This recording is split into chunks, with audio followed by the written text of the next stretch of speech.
আসসালামু আলাইকুম, কেমন আছেন সবাই? রহমত মাগফিরাত পার করে নাজাতের শেষ রোজাটাও চলে গেল। ভাবছি আজকে আর ঘুমাবো না, রাত জেগে সবার জন্য সেহরি রান্না করব। এবছর তো রমজান পেয়েছি, জানি না সামনের বছর ভাগ্যে আছে কিনা। ইফতারের পরপরই গরু মাংস আর মাছ ফ্রিজ থেকে নামিয়ে রেখেছিলাম, অন্যদিকে ভাত রান্নাটাও বসিয়ে দিয়েছি। রমজান শেষ, অন্যদিকে ঈদের আনন্দ শুরু। সবকিছুই আগের মতো আছে, তবে শৈশবের আনন্দটা আর খুঁজে পাই না। আগে তো রাত জেগে 2 হাত ভর্তি করে মেহেদি পড়তাম, আর এখন সারা রাত জেগে রান্না করতে হয়। রান্না করার জন্য আগে থেকেই আমি মশলা সবকিছু রেডি করে রাখছি, রাতে আমাকে যেন একটু কম কষ্ট করতে হয়। গরু মাংস যেহেতু সেদ্ধ হইতে একটু সময় লাগে, তাই ভাবছি আগে একটু মেরিনেট করে রাখি। এবছরের মতো শেষ সেহেরি, আর এটা কিন্তু গতকাল রাতের ভিডিও। আর আজকে তো চাঁদ রাত। আপনাদের সবার কিন্তু পবিত্র ঈদ উল ফিতরের শুভেচ্ছা। আমার বাসায় সবার দাওয়াত রইলো, আসবেন কিন্তু। সবাইকে ঈদ মোবারক। যাই হোক, আমি মাংসটা সুন্দর করে মেরিনেট করে একটু সময় রেখে দিব, আর অন্যদিকের কাজগুলোও করে নিব।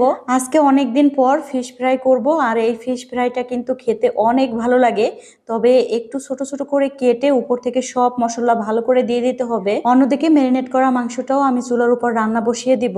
প্রতিদিন তো ইফতারের পর পরই আমি সেহরির জন্য রান্না করি, তবে আজকে আর সেইভাবে রান্না করিনি। ভেবেছি রাত জেগে রান্না করব, সবাই একটু গরম গরম খেতে পারবে। আর এরকম শেষ রমজানে এমনিতেও কোনো কিছুই খেতে ভালো লাগে না। আমার তো মন চাইছিল একটু ভর্তা ভাত বানাই আর তৃপ্তি নিয়ে খাই, তবে বাসার সবাই বলছিল গরু মাংস দিয়ে আজকে খাবার খাবে। যাই হোক, গরু মাংসের মধ্যে একটু আলু না দিলে তো চলেই না। এখানে আমি আলুগুলো একটু তেলের মধ্যে ভেজে নিচ্ছি, আর গরু মাংসগুলো একটু সময় নিয়ে ভালো করে কষিয়ে নিব। কষাতে কষাতে অনেকটা সেদ্ধ হয়ে যাবে এমনটা। ছোটবেলা তো চাঁদ রাতে মোটেও ঘুমাতাম না, মেহেদি পড়া নিয়ে অনেক বেশি ব্যস্ত ছিলাম। তবে মেয়েদের বিয়ের পর সংসার হলে অনেক কিছুরই পরিবর্তন আসে, আর সবাইকে খুশি রাখতে পারলেই মনে হয় নিজের খুশি। এই তো মাংসের মধ্যে একটু বেশি করে আলু দিয়েছি আজকে, আর আলুগুলো তেলের মধ্যে ভেজে ভালো করে আরো একবার কষিয়ে নেব মাংসের সাথে। এত রাতে নাকি আনারস ভর্তা খেতে মন চায়, এরকম কি কেউ আছেন? সারাদিন রোজা রেখে ইফতারের সময় তো এরকম কখনো ভর্তা বানানো হয় না।